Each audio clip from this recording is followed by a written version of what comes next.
Bom dia, meu povo. Bom dia. Sejam todos bem-vindos. Começando mais um culto no lar nessa quarta-feira.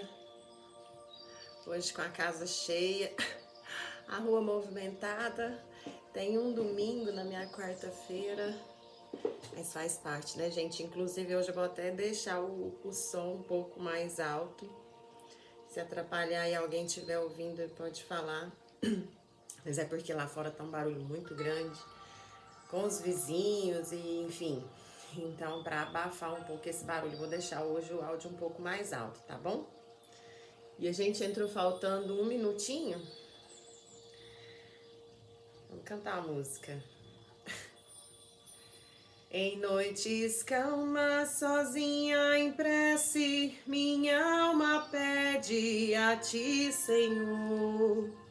A paz ao mundo, sorriso franco, que cessa o pranto do sofredor. E agradece o dom da vida e a alegria de te encontrar. E agradece o dom da vida e a alegria de te encontrar. Elevando os nossos olhos, os nossos corações, as nossas mentes e toda a nossa atenção ao nosso Mestre Jesus, pedindo a Ele paz, amor e equilíbrio, em mais um momento de reunião e estudo, pedindo para Ele também humildade para que possamos, após esse aprendizado, olhar para dentro de nós e nos avaliar e conferir os nossos atos, analisando os nossos pensamentos e escolhas. Mestre, que a sua luz se faça presente sempre em nossas vidas, nos amparando, nos guiando e segurando os nossos corações mediante as escolhas errôneas. Perdão por sermos tão imperfeitos, tão imaturos, e que a sua luz e a sua paz possa nos amadurecer a cada momento de estudo. Glórias te damos e que assim seja. Que assim seja. Gente, hoje eu vou ser bem objetiva, tá? Quando a gente tá aqui estudando, eu sei que quando a gente tá nesse momento de culto, a gente tem que esquecer um pouco o mundo lá fora. Mas hoje realmente tá caótico. Vamos lá? Começar pelo Evangelho. Hoje nós vamos entrar em o egoísmo, no capítulo 11. O egoísmo. O egoísmo, esta chaga da humanidade, deve desaparecer da terra, cujo progresso moral retarda. Ao Espiritismo está reservada a tarefa de fazê-la subir na hierarquia dos mundos. O egoísmo é, pois, o objetivo para o qual todos os verdadeiros crentes devem dirigir suas armas, suas forças, sua coragem. Digo coragem porque é preciso mais coragem para vencer a si mesmo do que para vencer os outros. Que cada um, pois, coloque todos os seus cuidados para combatê-lo em si, porque esse monstro, devorador de todas as inteligências, esse filho do orgulho, é a fonte de todas as misérias deste mundo. É a negação da caridade e, por conseguinte, o maior obstáculo à felicidade dos homens. Jesus vos deu o exemplo da caridade e Pônico Pilatos o do egoísmo. Porque enquanto o justo vai percorrer as santas estações do seu martírio, Pilatos lava as mãos dizendo: que me importa? Ele disse aos judeus: este homem é justo, por que querereis crucificá-lo? e, entretanto, deixa que o conduzam ao suplício. É esse antagonismo da caridade e do egoísmo, a invasão dessa lepra no coração humano, que o cristianismo deve não ter cumprido ainda toda a sua missão. É o vós, apóstolos novos da fé, e que os espíritos superiores esclarecem a quem incumbe a tarefa e o dever de extirpar esse mal, para dar ao Cristo toda a sua força e limpar o caminho das sarças que lhe estravam a marcha. Extirpai o egoísmo da terra, para que ela possa gravitar na escala dos mundos, porque já é tempo de a humanidade vestir o seu traje viril, e para isso é preciso primeiro extirpá-lo do vosso coração. Emmanuel, Paris, 1861. Seja bem-vinda. Gente, hoje, bem-vindo, desculpa. Hoje eu quero fazer uma correção a mim e a todos aqueles que acreditam que conhecem o Evangelho segundo o Espiritismo. Por quê, Etienne? Porque eu ando percebendo, principalmente mediante aos meus, a necessidade que eles têm de estudar o Evangelho, mas para aplicar no comportamento do outro, mas para avaliar o comportamento do meu irmão, para apontar que o outro precisa estudar mais o Evangelho. Cara, se por mais crânio que você acha que você seja, você acha que você é ali o próximo Chico Xavier da vida, tá lendo o Evangelho e mentalizando o comportamento de outra pessoa que não seja o seu, para tudo que tá errado. Para tudo que está errado. Se você estiver lendo não só o Evangelho, mas qualquer outro livro que te doutrine, que te ensine como se comportar como um bom samaritano, um bom cristão, e você pega esse conhecimento que você acabou de adquirir e dentro da sua cabecinha, caladinho, não precisa expor não, porque se expor fica mais feio ainda. Caladinho, se você pegar e falar assim, realmente, né? Esses dias eu vi fulano fazendo um trem desse. Pode parar. Tá errado. É você que você tem que olhar. É você que você tem que avaliar. É você que você tem que analisar e falar tá errado. Porque a partir do momento em que você colocar todos esses exemplos na atitude do outro e parar para olhar no espelho, você vai ver o desastre que tá seu comportamento. Um desastre. Seja espírita, católico, protestante, presidente, papa, judeu, o que for. Isso aqui não foi escrito para você aplicar na vida do outro. Porque você não é ninguém para fazer isso. Você não tem capacidade para isso. Você não é Jesus. Se fosse. Mas não é. Isso aqui foi feito para você aplicar na sua vida, para você avaliar o seu comportamento, para você ver como você está se comportando. O outro não te interessa, nem o jeito que ele está te olhando, nem a forma que ele te julga, nem o que ele pensa de você não te interessa, não faz a menor diferença. E se você dá importância para o que ele pensa, mais egoísta ainda você é.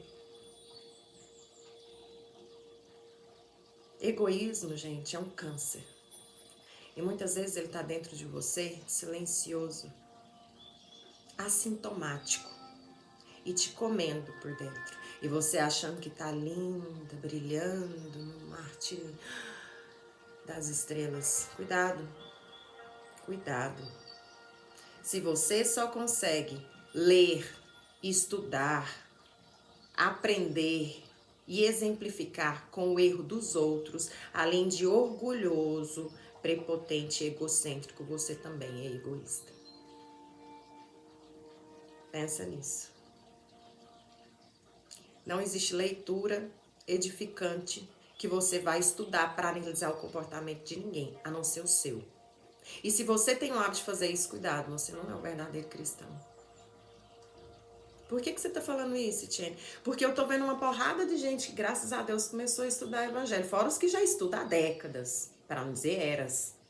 Mas que não consegue olhar para si, cara. Não consegue olhar para si. olha só para quem? Para o outro. Para quem tá lá.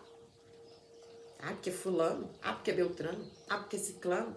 E ainda ri. Como se estivesse em vantagem. Cara, que vergonha. Que vergonha.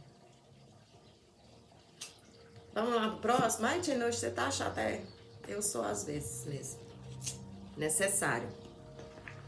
Aqui é só para os fortes, não é para quem quer clicar no sininho, deixa seu like, não. Aqui é para quem já tem mente, tem uma fé raciocinada e tá disposto a crescer.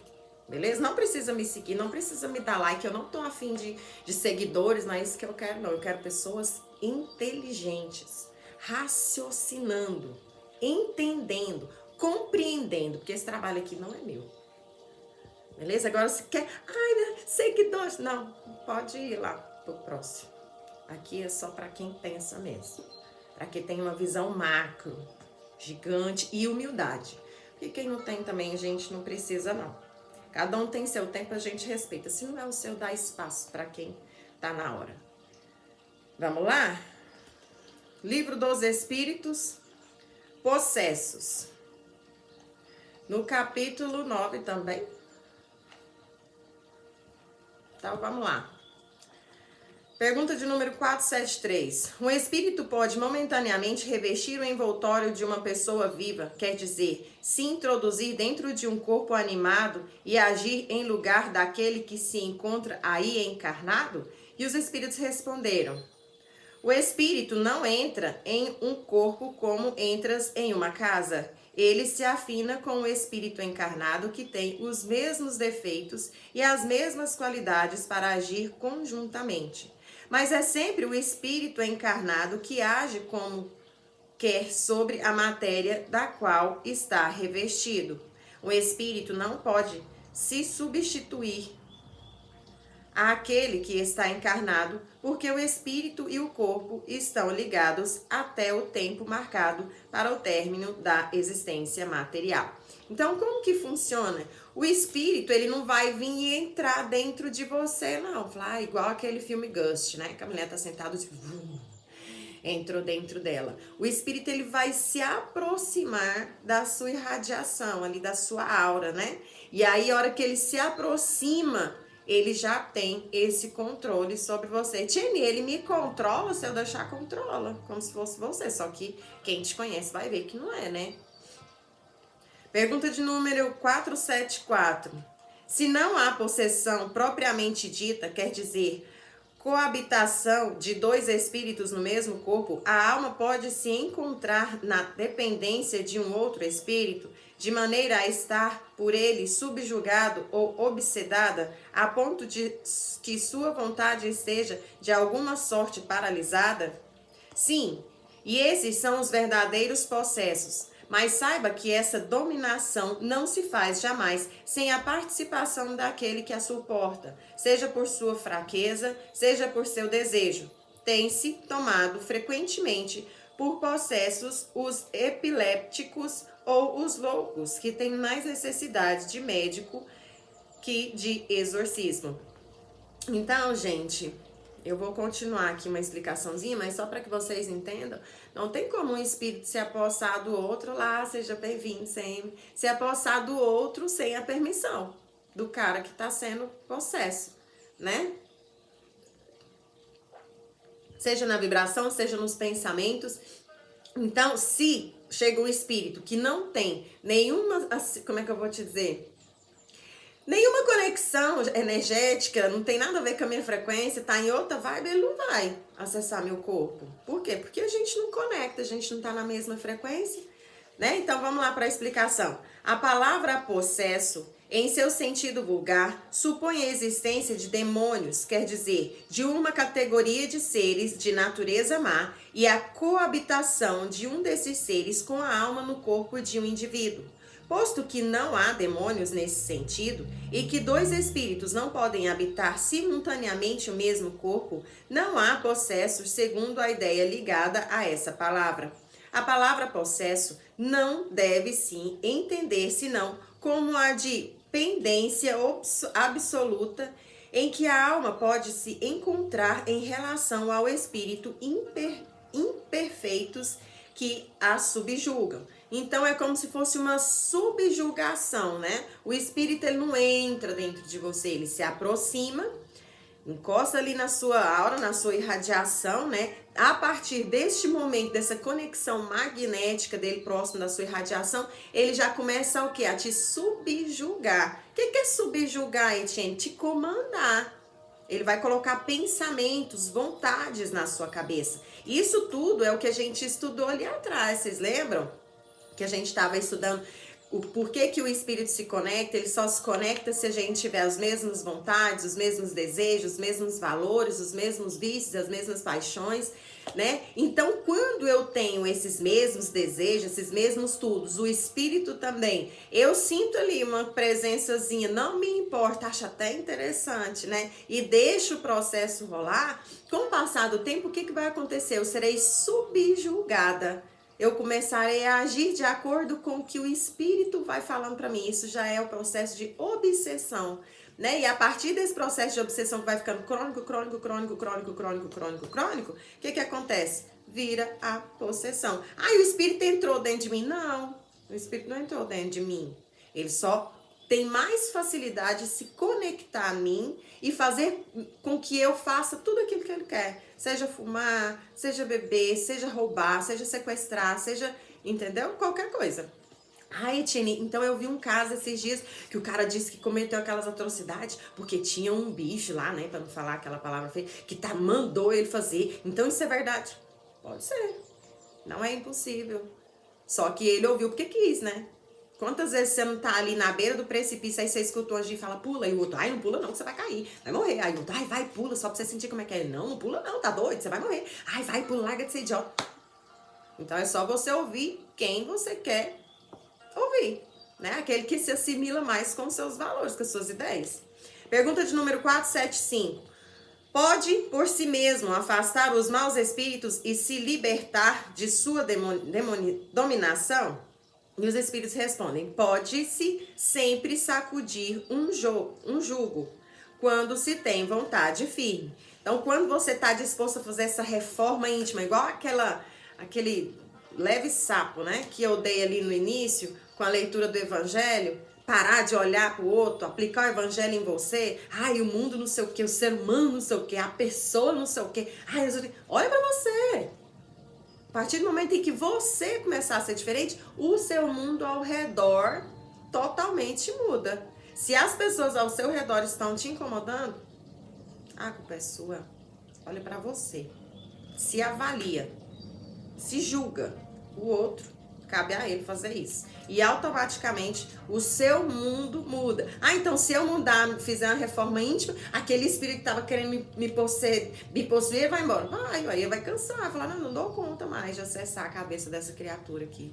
Tô perdendo meu tempo. Sem falar que vira e mexe, ela faz uma pressa, parece aqueles limpinhos aqui pra vir encher o saco. Aí ele, ó, vai embora. É super natural, né? Bem óbvio o processo. Pergunta 476. Não pode acontecer que a fascinação exercida pelo mau espírito seja tal que a pessoa subjugada não a perceba? Então, uma terceira pessoa pode fazer cessar a sujeição? Nesse caso, que condição deve ela empregar?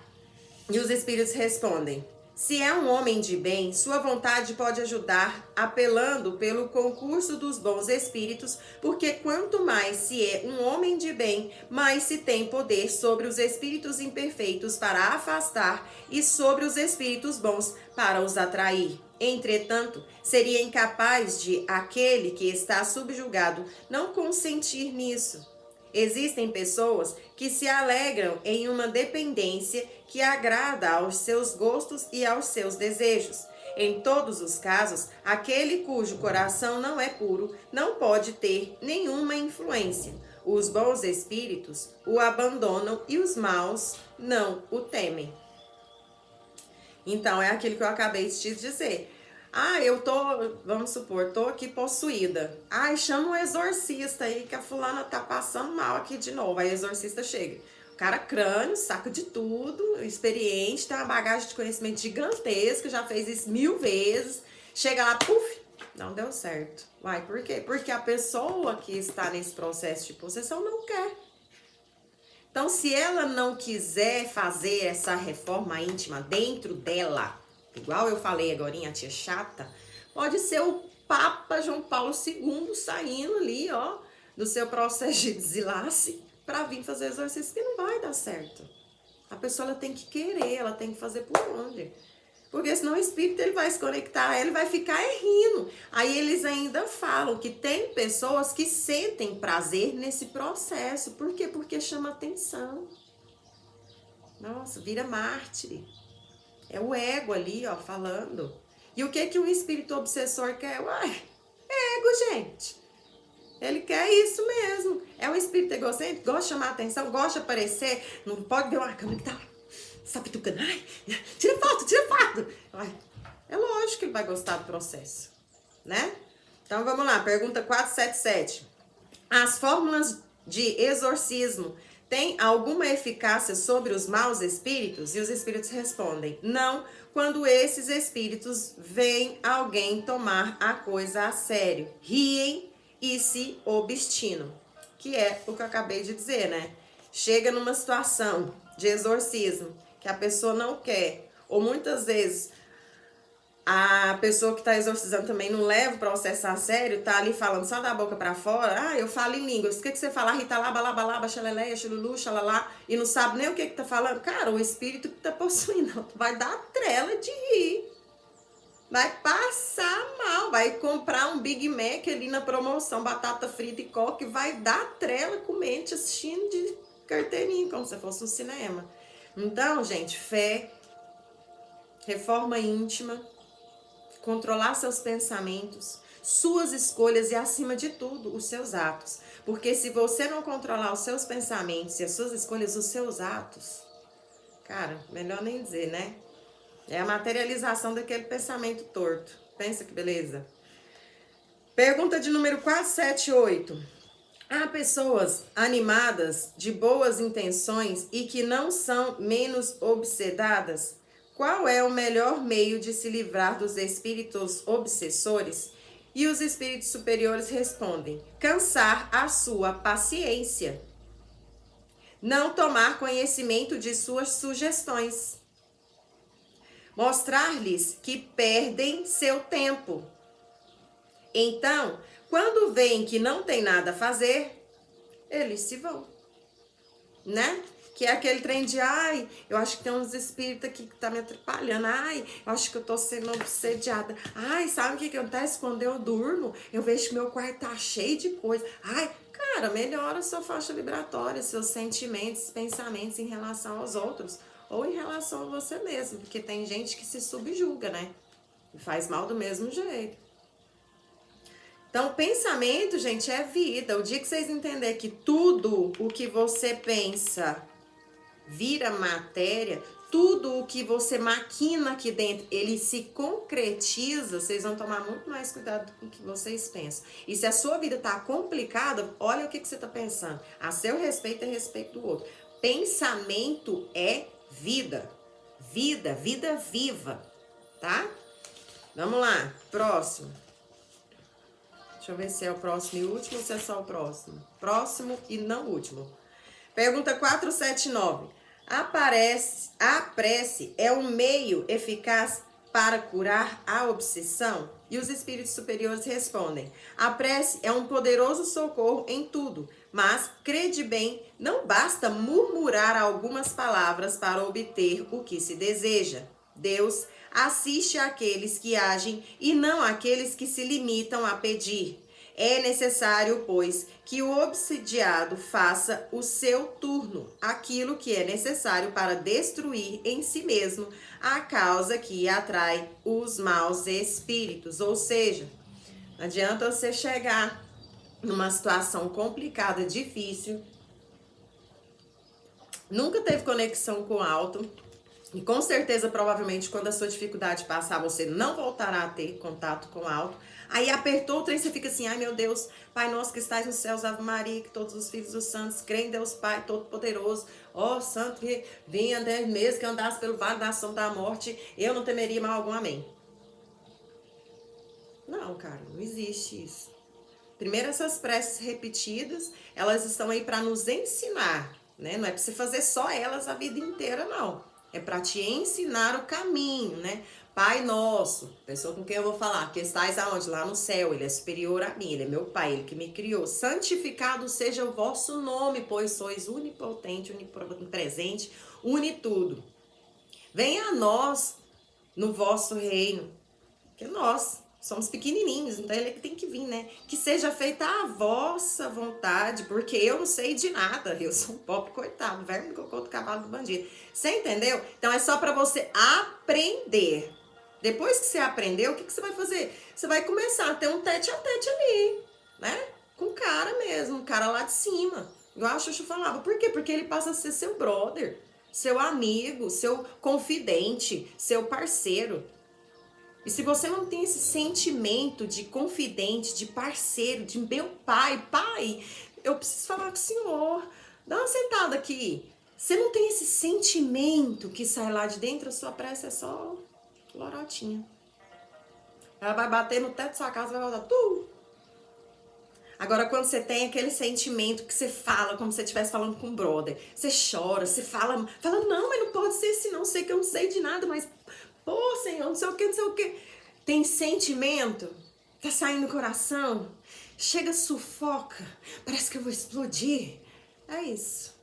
Essa é a verdadeira prece, porque ela é vista longe. Quando você faz uma prece de dentro, vamos supor que você é clarividente, que você vê de fora, você vê um flash de luz saindo da pessoa, assim, que conecta lá no alto que você nem sabe onde é, porque é tão alto que você só olha para o céu e fala, nossa, que doideira. Você entendeu? Essa é a diferença. E é visível. A pessoa arrepia, ela lacrimeja, ela chora, ela soluça, ela boceja, porque ela está liberando energia. Então, a prece feita de verdade, ela afasta qualquer mal. Ela destrói qualquer obsessão. Ela assusta qualquer espírito obsessor. Ele fica cego. Ele fala, ai meu Deus do céu, o que essa doida tá fazendo? Ela nem sabia fazer isso. Então, o espírito, ele afasta. E é o único jeito, reforma íntima e uma prece verdadeira, pelo menos na hora que acorda e na hora que você for dormir. De preferência que faça prece o dia inteiro, né? Passou por um menino ali na rua, Senhor, por favor, acompanha essa criança, dá um amparo, dá um auxílio. Aí tem um outro velhinho ali andando na dificuldade. Ô, Jesus Cristo, pelo amor de Deus, já trabalhou a vida inteira, dá um bálsamo, dá um suporte. Aí vem a tia vendendo peta no sinal, você fala, ô, Deus, faça com que venha um bom samaritano aí com a nota de 100 sobrando, comprar essas petas tudo dessa tia pra ela ir embora descansar. Isso vira hábito. Ao invés de você falar, credo, olha lá, todo lugar que você vai tem um menino pedindo. Ah, nem fecha a janela aí, já vem o homem pedir.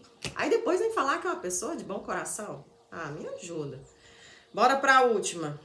Que pensar da expulsão dos demônios de que fala o evangelho? E os espíritos respondem, isso depende da interpretação. Se chamais demônios a um mau espírito que subjugue um indivíduo, quando a sua influência for destruída, ele será verdadeiramente expulso.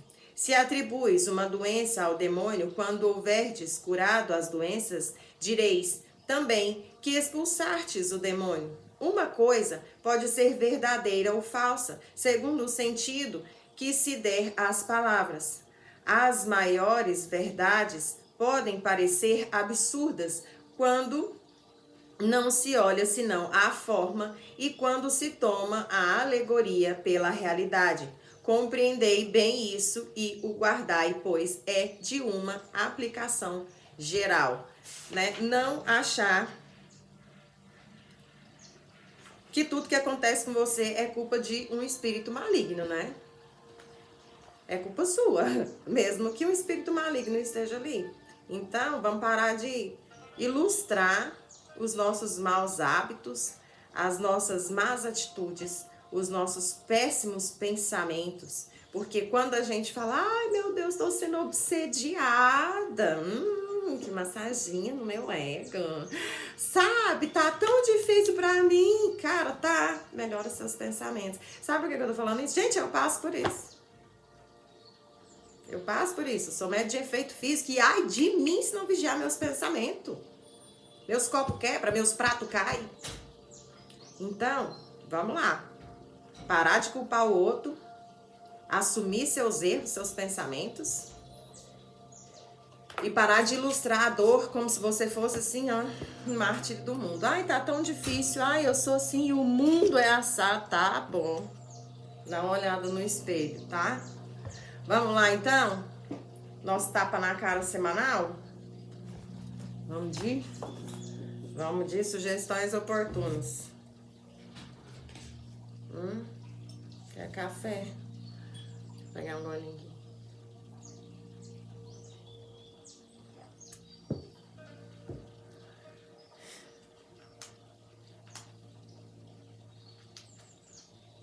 Com Jesus. Leitura do dia. Sugestões oportunas, leitura de número 46, página 107. Com Jesus. Com Jesus. A fraqueza é força, a pobreza é riqueza, a diferença é suprimento. A deficiência é suprimento, a dor é remédio, o sofrimento é alívio, o silêncio é pregação, a derrota é vitória, a humilhação é sublimação, a calúnia é elogio, a perseguição é engrandecimento, a guerra externa é paz interna, a penúria é abundância, a fome é alimento, a sede é conforto, o trabalho é repouso, o cansaço é renovação, as trevas são luz, o castigo é recompensa, a vergonha é glória, o inferno é céu, a morte é vida. Então, a partir do momento em que a gente compreende que nós estamos em um planeta escola e que Jesus deixou tudo por escrito, inclusive como ver os processos que a gente vivencia, que a gente passa, que a gente supera, a gente começa a ver o mundo desse jeito. É como uma música do Tim da Vanessa fala: eu não sou um pobre sofredor. Se Jesus diz que sofrimento é mérito, então eu não sou um pobre sofredor. Eu não mereço esse título. Vamos pensar nisso? Tá ruim pra você? Então você tá meio afastado da luz, né? Vamos pensar nisso? Eu puxo pelo mesmo processo que eu comecei. Para de ler livros edificantes para avaliar o comportamento do outro. Você só estuda livros espíritas edificantes e qualquer outro evangelho. Se você é espírita, é qualquer um. Para avaliar o seu comportamento. Se você pegou para dar um exemplinho do outro, passou vergonha. Tá se achando. Baixa a bola. O processo de todos é o mesmo. Todo mundo tá no mesmo barco. Beleza? Vamos lá fechar os nossos olhos, elevar o nosso pensamento ao nosso Mestre Jesus. Para estar encerrando mais um momento de estudo, cheios de puxões de orelha, para testar de fato a humildade de cada um. Pois vivemos um momento complicado, Deus, onde todos têm razão, onde todos são os primeiros, onde todos são os melhores, onde todos falam mais alto, onde todos ganham, mas ninguém quer estar do outro lado. Ninguém sequer quer olhar para o outro lado e assim nem percebe que o outro lado de fato é onde estão todos eles. Mestre, que o ser humano possa diminuir um pouco do ego e do orgulho que o afoga diariamente, a todos os momentos. Que ele possa de fato acreditar e viver aquilo que ele aprende, que ele estuda com as suas palavras. Que ele possa parar de ilustrar as suas dores e o seu crescimento. Que possamos entender que nós é que somos aqueles que apontamos. Nós é que fazemos aquilo que criticamos. E nós só vemos no outro aquilo que temos dentro de nós. O melhor que achamos que sejamos, somos apenas humanos e nada mais. Só seremos a cópia, a semelhança perfeita de Deus, quando, como Ele, começarmos a enxergar os nossos irmãos e verdadeiramente quem nós somos. Que a luz do nosso Mestre Jesus possa nos colocar visão verdadeira em nossos olhos. Que possamos ver verdadeiramente quem nós somos, limpos e livres do ego e do orgulho que tanto mancha a nossa face. Que possamos despir as nossas paixões e os nossos desejos. Que possamos ficar de fato nus em frente aos nossos mestres e entender o que verdadeiramente viemos fazer neste planeta. O tempo está passando e falta pouco. Que possamos não assustar, mestre, quando na separação do joio e do trigo, todos, inclusive nós, inclusive eu, sejamos apenas joio, pois é assim que nos comportamos. Somos absolutamente joios e nada mais. Só seremos trigo quando tivermos a humildade de olhar para dentro de nós e assumir quem verdadeiramente somos. Que a sua luz possa, mestre, iluminar a nossa mente e desintegrar um pouco do nosso orgulho e do nosso ego. Graça te damos hoje e sempre. E que assim seja. Vamos lá? Começar nossos estudos? Tá quase no final, né? Que ótimo. Já temos outros para estudar. Então vamos lá? Sobre o signo de Aquários, narrações sobre viagens astrais de Roger Buttin. Ai, gente, falar em viagens astrais, que massa! A quantidade de gente que tá vindo até mim, falando que tá emancipando. Gente, tudo de bom. Massa demais. Vamos marcar um rolê no espaço.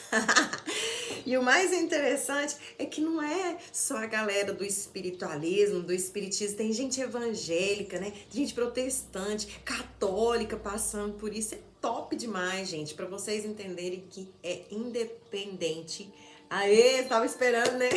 Eu sei que você gosta. É independente de religião, até porque religião é um câncer que a humanidade criou. Então, quando chega a hora de emancipar, de dar um rolê lá no astral, igual o Roger faz, não é sua religião que vai definir, não, tá? É a conexão com o alto, é a sua reforma íntima, é aquilo que você resolveu parar de julgar no outro e julgar em você. Aí você vai abrir conexão lá. Aí as pessoas falam, nossa, cara, é real, eu vi, eu senti, eu vivi, arrepio só de aqui, eu arrepio também. É, gente, é real, é fato, existe. E todos nós passamos por isso. Todos nós temos essa capacidade. Todos. A gente só precisa o quê? Clica, apertar o botãozinho ali, conectar e aproveitar o universo gigantesco que tem milhares e milhares de planetas, de lugares, de planos pra gente poder visitar, conhecer, aprender e trabalhar, tá? Porque vai chegar uma hora que essa maravilha de que doido vai passar e aí é hora de trabalhar, né? Porque ninguém vai lá pra passear, não. Mas é muito bom. Então vamos lá? Voltando aqui, né, a nossa historinha do Roger. O Roger, ele foi atrás de um guerreiro, né? Que ele tem a oportunidade ainda de estar nascendo antes desse processo de separação do joio e do trigo. Ele ainda tem uma oportunidade de reencarnação. Por mais complicado que seja o caso dele, o que acontece? A espiritualidade foi lá buscar esse rapaz para ele poder reencarnar, né? Porque ele ainda tem, antes do processo de transição da Terra, essa oportunidade. Aí o Roger estava ali descrevendo o estado dele. Por quê? Porque ele era um guerreiro muito bom no que fazia quando ele vivia aqui na Terra. Só que ele era muito mal como ser humano. E quando ele ganhava uma guerra, o que ele fazia? Ele pegava todos os homens das tribos, colocava dentro das cabanas, das casas, das ocas. Desculpa, gente. E ó, tacava fogo. As mulheres e as crianças, eles escravizavam. E ele achava que estava tudo bem, que estava tudo certo. Mesmo tendo perdão de vários espíritos, que alguns espíritos que vivenciaram isso também já perdoou ele, já, ó, não, solta a perna desse cara, bora. Já perdoou, já tá em outro processo, tem muitos que não perdoaram. E aí entra o quê? A lei de ação e reação. Como que esse espírito foi encontrado? Morto, derretendo. A pele dele era totalmente o quê? Desfeita, gelatinosa, derretida, como fica um ser humano quando ele queima, quando ele pega fogo. Então ele tinha pequenas erupções, né, na pele, que fervia, que soltava um ácido com um cheiro horrível, e esse ácido parece que onde ele tocava, o que acontecia? Queimava mais ainda, né? É como se o ácido que saísse do corpo dele estivesse mesmo em fogo vivo. Então a gente pensa, né, e vê e avalia que realmente esse processo de ação e reação, ele não falha com ninguém, ele vai acontecer, por pior que seja, não tem aquele jeito, tipo, eu fui tão mal que Deus vai falar, não, coitado, ele não aguenta, o povo que ele fez mal aguentou, ele vai aguentar também, né? Então vamos lá, voltando um parágrafo. Eu olhei novamente para aqueles olhos suplicantes e não pude deixar de avaliar o seu estado geral. Os lábios estavam caídos, deformados, com a acidez que brotava de seus poros. Era possível ver toda a base das gengivas, que também estavam em estado líquido. O nariz e as orelhas pareciam chocolate derretido. Não havia cabelos. O tronco, os braços, as pernas estavam completamente tomados por úlceras que, quando se abriam, expeliam o ácido e gases de um mau cheiro insuportável. Hermes, ajoelhado ao lado de Wainá, que é o espírito, né, nessas condições, era uma antítese ao seu paciente. O nobre mentor, belo e iluminado, ao lado do antigo guerreiro, parecia um arcanjo divino em missão de socorro aos necessitados. Ao tocar no enfermo para prestar-lhe atendimento, ocorreu o mesmo fenômeno narrado no livro A História de um Anjo, no qual Gabriel, ao tocar os enfermos, transformava aquela região do corpo espiritual dos pacientes. Gabriel, o anjo mesmo, tá? Quem tiver a oportunidade de ler esse livro é maravilhoso. Eu já comecei, mas confesso que ainda não terminei. Tô estudando muita coisa, mas leia o livro que é maravilhoso.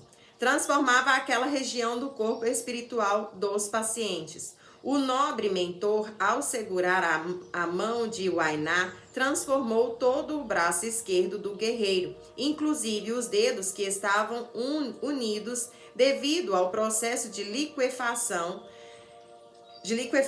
se distinguiram, recuperando a forma humana. As erupções cutâneas naquele membro cessaram imediatamente. Lágrimas corriam dos expressivos olhos do antigo líder do povo inca, que através do olhar comunicava-se com Hermes, haja vista suas cordas vocais estarem totalmente danificadas. Chaim, Cristal, Ramir e Gaidin utilizavam-se de avançados recursos para propiciarem